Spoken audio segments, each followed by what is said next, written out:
ছুটির দিনেও গাড়ির চাপ কমেনি রাজধানীর সিএনজি স্টেশনগুলোতে। ভোর থেকে ৫-৬ ঘন্টা অপেক্ষা করে যৎসামান্য গ্যাস পাচ্ছেন গ্রাহকরা।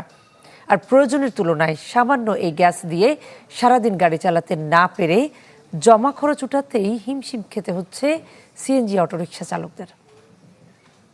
2টা-3টার থেকে সিরিয়াল ধরে দিনের 10টা-11টাও বাজা যায়। তা আধা বেলার গাড়ি যদি দিনের 10টা বাজা যায় তাহলে জমাটা উঠাইব করতে আর গ্যাসটা লইব কিভাবে? তাকে তো আমাকে পেট আছে, তা আমরা মালিকের জমা দেবো না আমরা পেট চালামো না গ্যাসটা নেব? তীব্র গরমে ফিলিং স্টেশনের সিরিয়ালে দাঁড়িয়ে ভোগান্তির কথা জানাচ্ছিলেন সোহেল মিয়া। 21 টাকার গ্যাস গেছে, তো 21 টাকার গ্যাস নিয়ে আমি কোথায় যাব? আবার আরেক পাম্পে ধরে তুলব, তাহলে মনে করেন এই দিনটাই পার। জুরাইনের বাসিন্দা হলেও তিনি গ্যাস নিতে এসেছেন মহাখালী।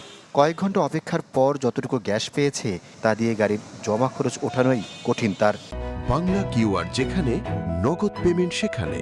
সারা দেশে 10 লাখেরও বেশি মার্চেন্টে নগদে পেমেন্ট করুন খুব সহজে।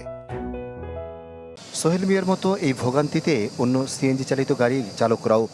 শুক্রবারের দিন যে আমরা একটু চাচ্ছি যে একটু তাড়াতাড়ি গ্যাস নেব, যে নামাজ কালাম পড়বো, এটাও আমাদের ভাগ্যে মনে করা যায় না। একটা মানুষ এট এ টাইম 10 ঘন্টা 12 ঘন্টা কিভাবে রাস্তায় থাকে? গ্যাস আনতে গেলে মনে করেন যে 500-1000 টাকা তেল ফুরায় যায়।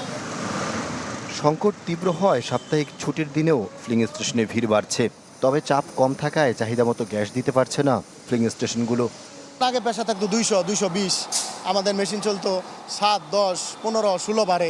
এখন আমাদের মেশিনই চলে 2 বারে চলে, তো আমাদের গ্যাস তো অলরেডি ওরকম কম থাকে, চাপও কম থাকে। চাপ কম তাহলে তো মেশিনে চাপ পেয়ে সিলিন্ডারে ঢুকাতে পারে না, ওই 200-250 ঢুকলেই অটো অফ হয়ে যাবে।